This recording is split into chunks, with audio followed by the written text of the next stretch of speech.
Democrats first straight ahead. And this story, this photo blowing up online. What the heck are these high school boys doing? A Nazi salute with a black classmate in attendance? And also, as Anderson just reminded us, it's Veterans Day. Thank you. We will never forget. Tonight's show is in your honor. We have a special closing tonight that you're not going to want to miss. There's only one way to start the week, my friends. Let's get after it.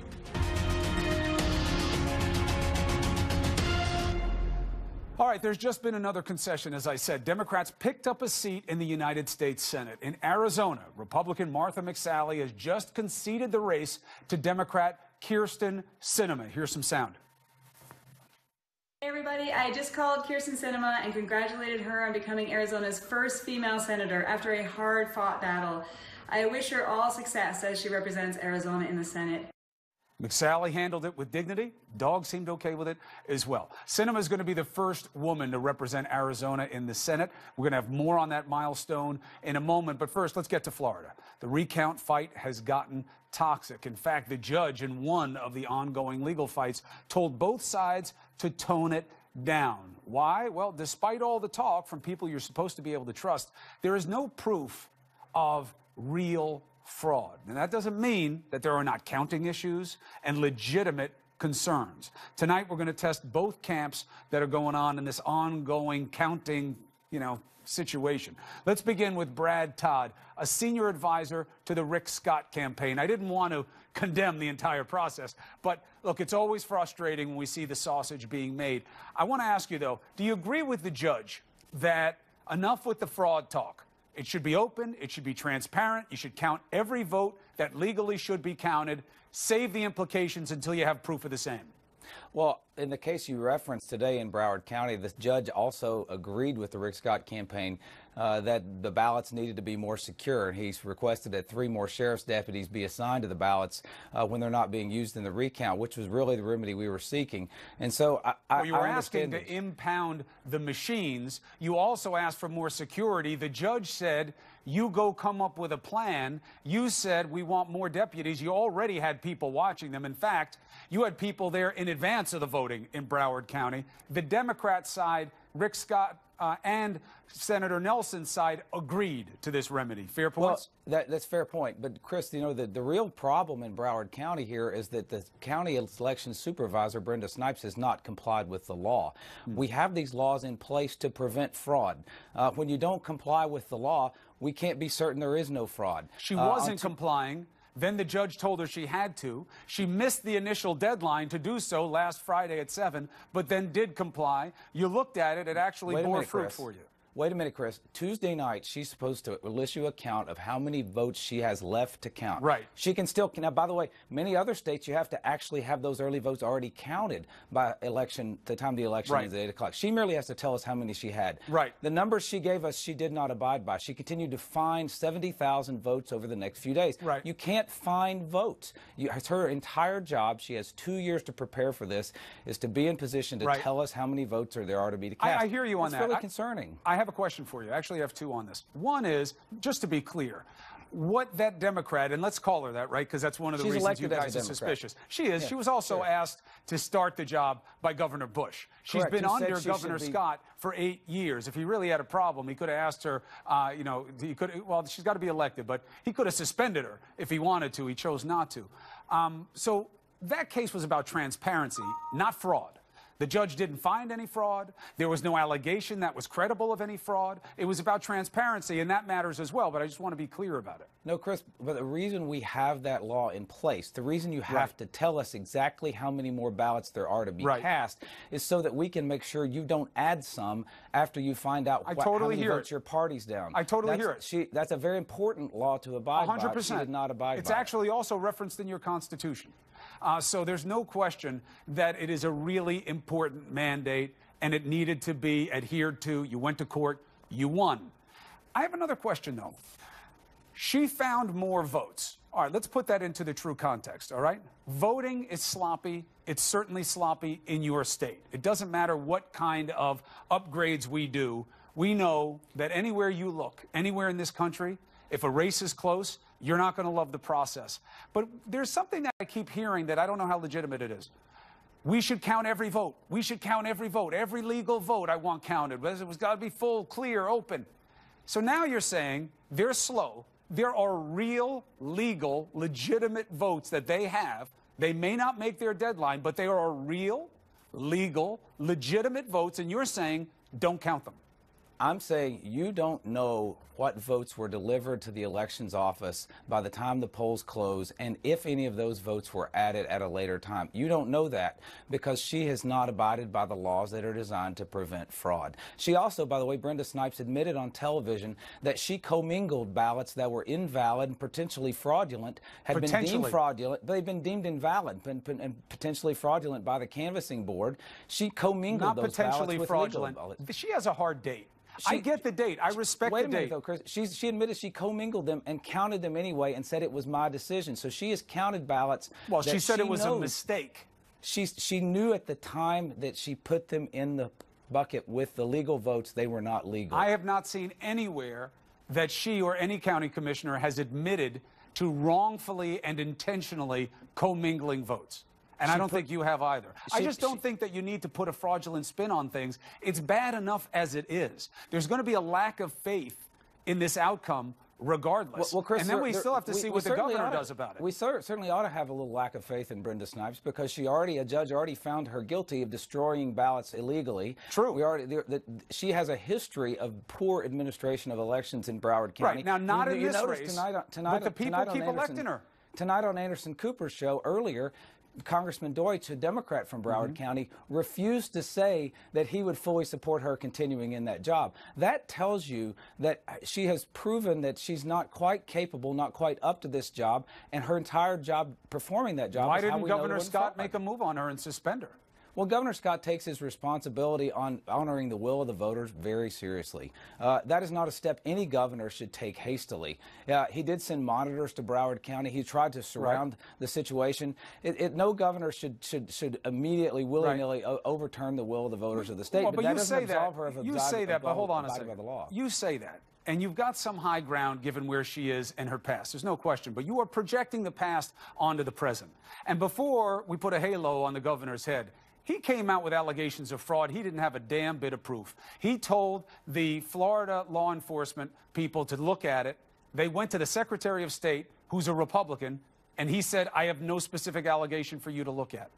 So these are all Republicans. The Florida law enforcement goes, they say, we have nothing to look at. They reconfirmed that this weekend. No halo for the governor on this. He said that there was fraud, that it was trying to be stolen from him, that there was cheating. You can't prove any of that. The reason we have anti-fraud laws is to make sure fraud doesn't happen. When you don't abide by the anti-fraud laws, that's how fraud happens. No, but that's different than saying there is fraud. You have to have proof to say there is fraud. You want transparency, otherwise there's a chance of fraud. But you can't say there is fraud when you don't show fraud. Abide by the laws that are designed to prevent fraud. It's that simple. She has 2 years to get ready for this. It is not a complicated job to be the supervisor of elections. She's an experienced supervisor. I got you. She's been through many elections. I'm not saying that she did the job well. I'm saying let's assume she didn't do the job well. Let's say she didn't do it. Let's say she didn't. Let's say the job's not being done well. You now have the canvassing board there, which includes local judges. So if you take away confidence in the process from this point forward, you're taking away confidence from these judges and this canvassing board as well. You don't want to do that, I'm sure. You now have your monitors there. It's been added to by the judge today. So now you have eyeballs on it. But what I'm saying is, don't say there's fraud when you can't show there is fraud. Let's talk about the fraud the Democrats are trying to commit out in the open. Right now, Mark Elias, who's a lawyer for the Democratic side on this, he is asking the state of Florida to overturn the Florida procedures for verifying absentee ballots. Yes. Now that's fraud in the open. He's asking for them to count ballots that canvassing boards have already deemed invalid or fraudulent. Right. And that is by the way, it's the same lawyer who 2 years ago objected to this process, the Florida law, during the Hillary Clinton campaign. He was Do you have a legal right to appeal the decisions of the canvassing board? You do, but hold on. How is that cheap? Hold on, Chris. He went to court during the 2016 election. He objected to Florida's absentee ballot verification laws. The judge in that case, an appointee of Obama, Judge Walker, gave him the remedy he sought. Florida abided by that. The legislature, in a bipartisan and unanimous fashion, codified his answer. They put his procedures in place from that case. Those are the procedures we have followed. He says in they this weren't election. followed. That's the whole point of the lawsuit. Those are the procedures that we have followed. I understand, but their argument of the lawsuit is you're not handling them uniformly in different counties. He has had 16. That was going to always be the case after the judge's order and in the statute. He doesn't like the statute that he asked for. Right, but you can't argue it both ways. It's that you're admitting that they don't do it uniformly and well, and you're saying, well, but this is the rule he asked for. Correct. Now he's asking for a further modification because it's still not done well. And you know what else he did, Chris? He waited to see if his side won or lost before he decided which side he was going to be on in the lawsuit. Hey, that's why people don't like lawyers. It doesn't mean he doesn't have the right to create that kind of lawsuit and try to get the rule right. But it's wrong for Bill Nelson to try to overturn the will of Florida's voters. You know what's going to happen on Thursday? On Thursday at 3 o'clock, this machine recount's going to end. Rick Scott is going to be ahead. Still the will of the Florida voters to send him to the Senate. Maybe he's up like 12,000 votes. Bill Nelson's going to have to decide, does he want to end his career paying Mark Elias's legal bills as a sore loser, or does he want to go out as someone who's dignified and respects the will of the people? If politicians didn't pay lawyers when things were tight and they had fights to make, none of you guys would be anywhere. What I'm saying is this. You talk about having to make a decision. The governor has a decision to make. He is supposed to certify, I believe it's him and 1 or 2 members of the legislature have to certify these results at some point in the future.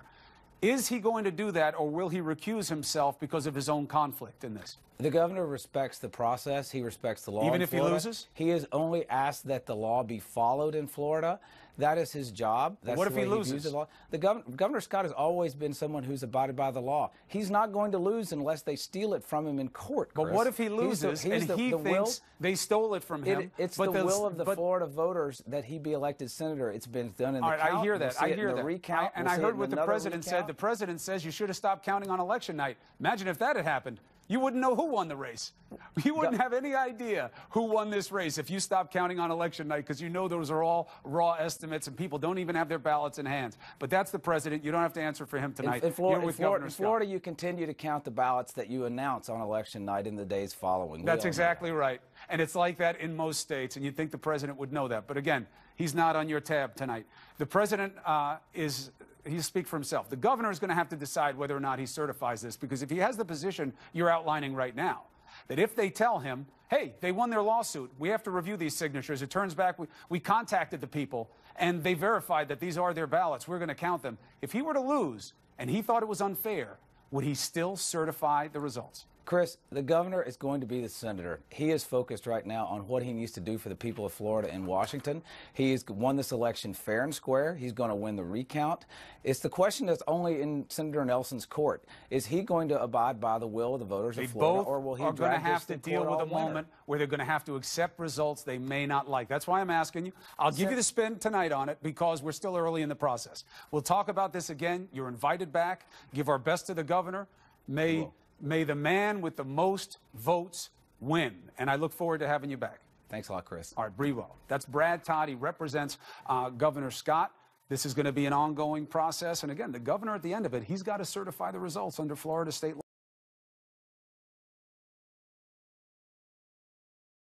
Representing Florida's Democratic Party.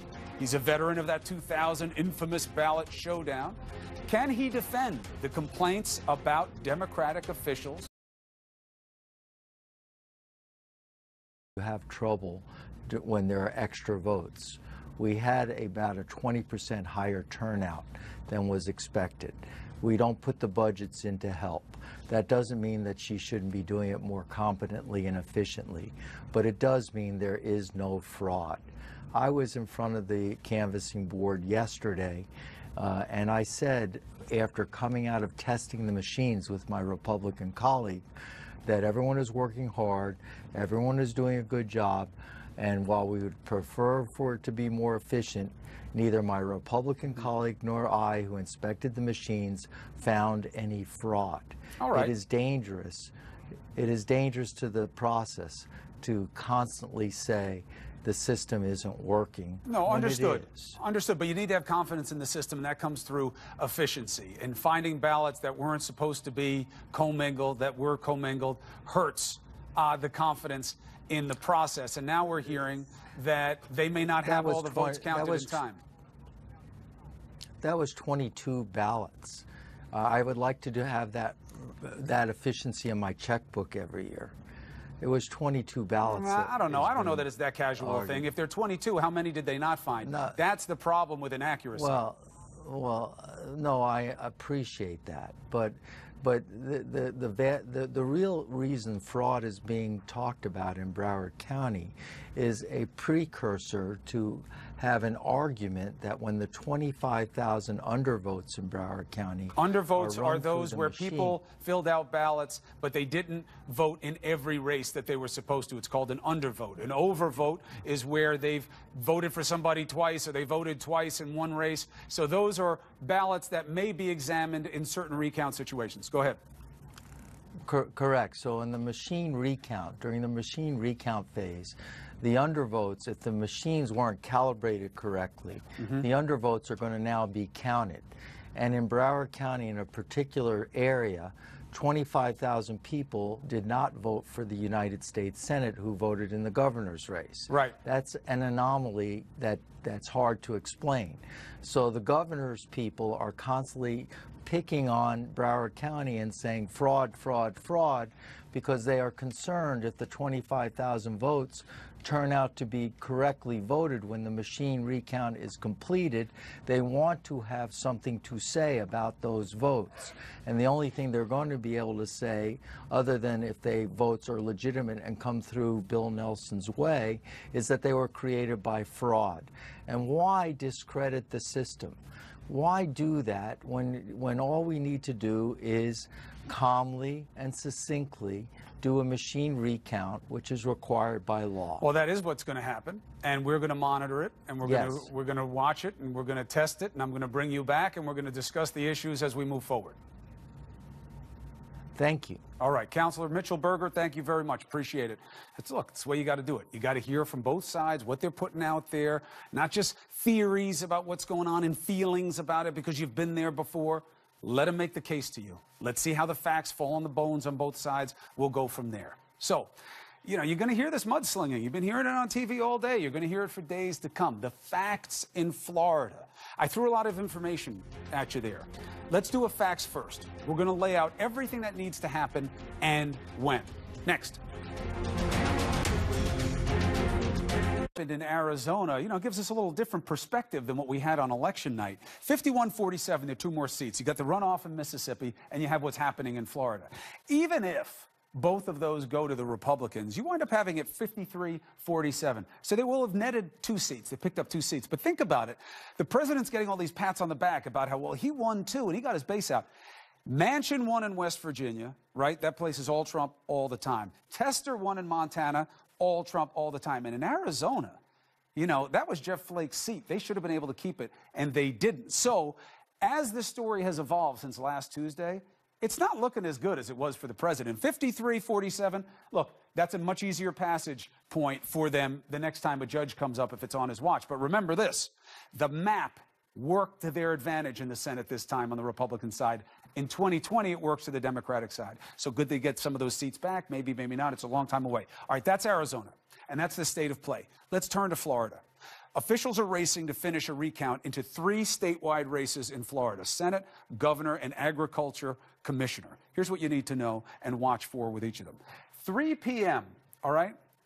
3 p.m. Thursday. Thursday is going to be a big day. State law mandates that all 67 counties have to have their votes counted. 8.5 million votes. It's been a big population surge in Florida. Can they handle it? Seems no. And they're going to have to recount, get it done, give it to the Secretary of State, all right? All of these races are going through this recount because they're within 0.5%. That's the state law that triggers an automatic machine recount. Now, you heard the argument. In the Senate race, hold on a second. What if in Broward County you do have these votes that the machine miscalibrated? If they can show that and it goes through and Scott can't stop it legally, you could have a change there. Other than that, 12,000 votes, even out of 8 million, that's not easy to overcome. All right, now, if any of these recount results, though, go from 0.5% to 0.25% or less, then you get a hand recount. More time, but more exacting, right? I know machines are supposed to be better, not when it comes to voting. They want to do it by hand, look at all the different ballots, especially with a mind on two things. Undervotes and overvotes. What are those?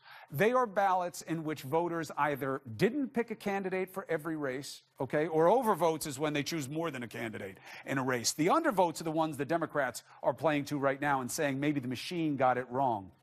Did that come up in 2000? It did, but it wound up going to the Supreme Court, and we know what happens.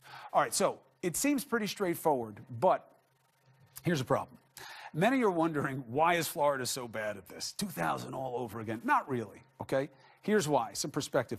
You show me the state where in a tight race, when they reveal their process, it doesn't reveal a lot of warts along with it. We have a problem in the arcane way that we vote. It's just true. You know, look, it's important. It's an important part of our lives, and it's the only one that has not been significantly upgraded by technology. Think about it. The problem in Florida now, as I referred to earlier, is volume. These deadlines were put in place when Florida's vote pool was about 5 million. This Thursday, they're going to have to count 8.5 million votes. It's a lot more votes. They don't have more staff. They don't have different budgets. You don't have the manpower. You're going to get caught short. That's what's going on. Then you have more ballots are on the way. All right. Now, this is something important. One of the reasons the president got pushed back so aggressively is not only because it's absurd to say that the voting should have been over on Election Day. They don't even count all the votes then. Those are estimates that come in almost every state, especially in states sometimes where it's like 3/4 by mail. They could have never done it. But if you stopped then, you would have totally gypped overseas and military ballots because they're due later under law. So you couldn't have stopped on Tuesday. It would have been unfair to the men and women who are fighting for our freedom somewhere else right now. So the counties are going to have to submit their final returns by this Sunday. This is set to certify the election results by next Tuesday, November 20. So Thursday, then the weekend, then the 20th, okay? Those are the big dates. The big date on the 20th is going to be a really big deal, and I'll tell you why. There are lots of problems. You got the Palm Beach County supervisor coughing up the issue to old machines, right? You saw that argued for you tonight. The only recount that might be done in time is the Senate race as a result. Meantime, lawsuits are mounting on all sides. The governor is one of the candidates in that close Senate contest, right? But he's also the guy who's got to certify the results on November 20th. So what happens if he doesn't like the result? What if he decides he doesn't want to certify them? So the Democrats today sued him to recuse himself, given the conflict. Will they win? Some 20,000 provisional and mail-in ballots are also at stake. There's a hearing this Wednesday to determine whether those votes will count. The law says that they can't, but you have the right to appeal. Will they win? We'll see. So now the last point. You've got the governor, his Republican supporters, and even the president have all made allegations of fraud without proof. You see what happens when I test them on that. They don't have the proof. They say, we suspect there could be fraud because the transparency wasn't in place. But that's different than saying there is fraud. You have to be able to show it. We only know what you can show.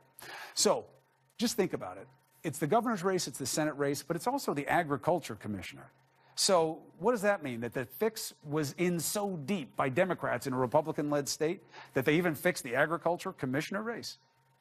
Does that sound compelling? Now, none of that stopped the president. He loves making up voter fraud, and he went the farthest, saying the election should be decided by the votes tallied last Tuesday.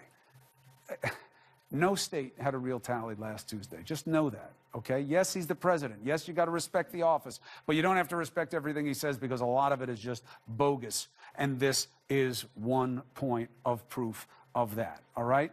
The process never ends on Election Day, by law, anywhere. The president is dead wrong, again, facts first, all right? So Trump is now trying to raise money off his fact-free claim that the elections are being stolen. What do you think about that? Stolen or legit? You really want to put democracy to that kind of test? Let's put it to the test of the great debate next. Tomorrow night, the race is not over yet. Votes are still being counted in critical races across America. CNN brings you all the dramatic developments. Election night in America continued. Tomorrow night, 8 Eastern. They should have had under law, and there is a right and a right reason for Republicans to be worried about the authenticity of the votes? I think that they are right in that it must be transparent, but as you pointed out, this is not about, that is not fraudulent. That she couldn't get it out in time does not mean that there are improperly cast ballots or ballots that are being miscounted or added. And that is a huge difference.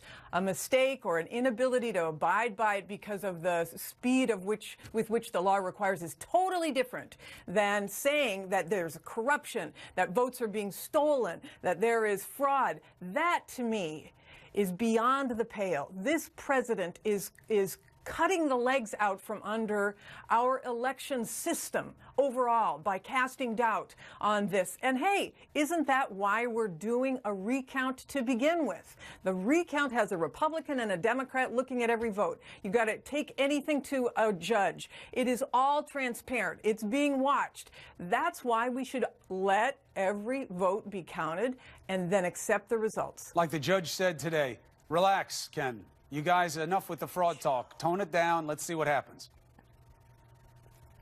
Yeah, look, let's talk about this in terms of justice as we do the court system. There are two elements to it. There's being right and everyone else on the outside having confidence that the conclusion is right. Of course we want the right vote count, but the way this is unfolded, as Jennifer just said, you know, it encourages a certain lack of confidence, to say the least. The president certainly has jumped on that, but the lack of transparency in violation of their own laws He's gone beyond by that, a person who has a track record of that, it creates real doubt. Look, and she's in an easy target. Like we live in today. But Wait, Ken, let me finish, Chris. Go ahead. In an environment like we live today, that kind of doubt is viewed on the other side as negatively as it can be, and that shouldn't surprise anyone. Well, but that doesn't make it responsible, especially from a governor and a sitting president, right? It's one thing to say, hey, the transparency's off, Ken. They should have been better. They went to court. She lost. Good on them for bringing the suit. Governor Scott said there is fraud. The Democrats are cheating and trying to steal the election. He has no proof of any of that. The president went even farther. In truth, I don't really even want to entertain what the president said. I don't like that this day has come, but he is so ridiculous in what he said. He has so little basis for it that it's not even really worth our time. So, Ken, I get you on the transparency, 100%. I get you on wanting the monitors and more monitors, 100%. But you said there was fraud. Well, and obeying you have the law. no proof. And obeying the But that law. is not proof of fraud. Right, Yeah. but you're zeroing in on the loss of confidence just to lack of transparency. But there's more than that. There's violation of their own law. There's a court ruling against them so far. And this is an office that has a track record of this sort of All poor understood performance. and granted. I'm just saying, Jennifer, that it's one thing. Everything Ken just said is true. It's all true. But they said something else. They said, and therefore there is fraud, and they are stealing votes, and they are cheating and trying to win the election. We've seen no proof of any of that. Right. I mean, talk about undermining confidence in the election system, Ken. I mean, you've got now a judge who is a Republican judge this morning who said there is no proof of fraud. You've got the elections division saying in Florida, those are appointed by Rick Scott, there is no proof of fraud. Even in Arizona, the president was saying the same thing. Their elections managers are saying there is no proof of fraud. So what you have is a president who is trying to undermine confidence in the electoral system. And what if Rick Scott wins? What does that mean? So he ends up winning and the president has completely trashed Florida's election system. And now you've got people who are wondering whether he's legitimately there. Ken? We had him do this on election night in 2016 in the run-up to it, and he sat in the same result, except it was his own election. And here it's Florida now, and Florida, inevitably, we're going to be looking at Florida 2 years from now in the next presidential election as well. And yet we see competency issues that the whole country has seen for a long time in Florida that are the responsibility, interestingly Only enough, because we examine it. more of local officials in Florida Only than, say, we where examine I it. live in Virginia. I bet you if we looked at Virginia, Well, if that's you right, had a but really it's because close they're race. continually they're continually at the point of the fulcrum, Chris. And, right. And you know, the Constitution does give primary responsibility for elections to states. No question. And Florida keeps falling down on the job here. Well, but I think that it's also because they get recount is all examined about. because they're so important. They have mechanisms in place. Hey, I'm not arguing against a recount. Right. I've had them myself. They may have two. They may have two. And look, in Virginia, if Tim Kaine hadn't been running against a bigot and the race had been really close, and we started looking at Virginia's tally down there, I bet you would have seen warts as well. I think it's a function of examination, not of anything endemic to Florida. Look, all of us are voting in arcane systems. Technology rules our lives everywhere except when it comes to the franchise, which is odd. But, you know, just to give one beat. So Chris, they're not all arcane systems. They're not. Who votes online? They're good, reliable systems that count quickly. Who votes online? Nobody. Nobody. That's my point. That's where you pay your mortgage. That's where all your money is. It's all digitized. You haven't seen a stack of whatever lucre you've been able to, to put together. We all trust everything to online services, but not this. That's all I'm saying. Preach it, preach it. I love that. No, but look, I know we have safety blockchain issues. technology. I know. People say no way, but it's okay for all of our banking. It's okay for the Fed. It's okay for the Treasury. You know, they have their gold back, but they're doing so much online, but not our election. Fine, conversation for another day. But just imagine, you know, when it comes to confidence, Ken and Gov, and Jennifer, I'm glad that we started on this. You know, the president came out. I know he likes to swing big. I know that voter fraud is ripe for the picking because people already don't trust the process 100%, and with good reason to a certain extent. But for him to say in Arizona it should have ended on Tuesday, they vote by mail, Ken. They vote by mail. You would have had three-quarters of your votes. Three-quarters of them vote by mail. Yeah, three-quarters of them vote by mail in Arizona. You know, and in this I don't like that. I don't appreciate it, but that's their system. Well, do you appreciate him being so grossly incorrect in what his remedy was for this situation? Back to my earlier, where there's correct and the appearance of being correct. First of all, I appreciate being correct, and McSally obviously conceded today because she's comfortable with the way the process has gone. And really, she's the ultimate judge of her own race. True. So I think we need to accept that. And I agree with you about the comments that are they're within the boundaries of their own 100%. I'm just law. Saying, any state that we examine, 100% as far as I know, and that gives you a lot more confidence in the final outcome. Well, look, you know what gives confidence? Confidence gives confidence. Don't knock it. Don't say there's fraud. Don't say there's bad things. Let the process play out. Ken, Jennifer, thank you very much. And you know, they're not just on because they're good on TV. Ken was an AG. Jennifer was a governor. They understand this process. They know how the litigation goes. And an AG, thank you. I forgot. Of course you're better than Ken. Yes, I knew that going into it. All right. A time of great concern about the rise of white nationalism in America. Okay, this is real. This isn't just about what the president says or what he gives some confidence to. All right? It is real. It's on the rise. And there's a photo that surfaced that demands an explanation. A disturbing prom picture of all things. Next. Wish I didn't have to show you, okay? It's from a high school in Wisconsin. It's going viral. We blocked their faces for obvious reasons. It was taken last spring. It just emerged. Those are dozens of high school kids giving the Nazi salute. One boy even appears to flash a white power hand sign that looks kind of like an OK sign. He's dead in the middle of your screen in the first row on the bottom. The school says the photo was not taken on school property or at a school-sponsored event. Like that ends the problem? There is an investigation into the circumstances that's going on right now. This morning, the Auschwitz Memorial Organization responded to the photo with a message on Twitter. They wrote this, and it's really something to listen to. This is why every single day we work hard to educate. We need to explain what is the danger of hateful ideology rising. Auschwitz, with its gas chambers, was at the very end of the long process of normalizing and accommodating hatred. Let's bring in D. Lemon on this. Don, one student in the picture who wished to remain anonymous, said the photographer, instructed the boys to raise their hands. That's their excuse. Well, I don't know. When I was, how old are they, 17, right? I wouldn't have done it when I was 17. I don't know why. Why do we have to block it out? Because a lot of them are minors. They put it on social media. I know. They but put a it on lot of them social are media minors. for everyone to see. So why do that? If Because they're sometimes old you enough, protect people even from themselves. I don't know why you do that. Because if they're old enough and bold enough to do a Nazi salute symbol, and to say the things that I've heard, if you look at the comments under that, and also other young people, some of them anonymous, some of them not, making the claims of what happens at that school, allegedly, right, and how some of the school officials overlook bigotry and talk of hatred and on and on. Well, there was also a suggestion that during the election, that same community was getting propaganda from white nationalists as well. So they may have a problem there, because look, to your original point, it's not the kind of thing that just pops into your head to do in a prom picture. You know, if you're going to do a spoofy prom picture, even if you don't want to be serious, even if you don't mean it, that's still not the first thing to pop into your head. No, it's not the first thing to pop in your head. And if someone tells you to do that, you go, wait, what?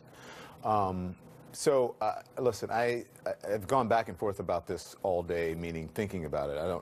I know how I feel about what they did. I'm just waiting for the excuse for people to start saying, oh, why ruin all these kids' lives and whatever. Well, they did it to themselves.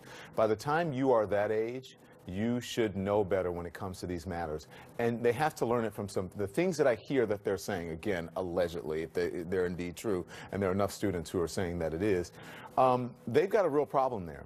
And they're learning this behavior from someone else. It just didn't come, it doesn't happen in a vacuum. Right. It wasn't just a bunch of kids who were coming around saying, you know, oh, let's do this. They learned it from their parents and from people that they're in close proximity with. Right. This is just, it's a whole new crop of bigots that they're creating with these young people. I understand in that school, they may say it didn't happen here, it wasn't at one of our functions. It's not the end for them either. They have a duty to teach these kids, and it's going to have to be something they deal with one way or the other. D. Lemon, I got to jump. I'll be with you at the top of the hour. Valerie Jarrett coming up to talk about Michelle Obama's new book, the former First Lady. Strong. Yeah. See you. All right. So when we come back, Veterans Day yesterday, we celebrate it today. What does it mean to you? What does it mean to me? They may be a little bit different. Maybe a little bit different. I'm going to tell you a story when we come back that I haven't told you before. I have shared it in the past, but it really matters today, and I have an argument to make to you. Please, you're going to want to see this. On the ceasefire, the armistice, on the 11th hour of the 11th day of the 11th month, 1918. That marked the end of fighting in World War I. Our fighting men and women and their families gave so much then and ever since. In fact, we honor them twice officially, now and, of course, on Memorial Day for special homage for those who've made the ultimate sacrifice. Here's the problem. If you're honest about it, for too many of us, these occasions have become increasingly passive. It's a day off, it's a long weekend, Memorial Day is the unofficial start of summer. Thank a vet, support the troops, never forget. These are phrases, and they're good phrases, and we should say them, but often they carry no further connection and certainly no further commitment. Less and less of us have kids, siblings, loved ones in the service. But this isn't about casting blame, and it's only a touch about shame and mostly on me. Really, it's about me asking myself and all of you to walk the talk. We have over 100,000 troops right now around the world.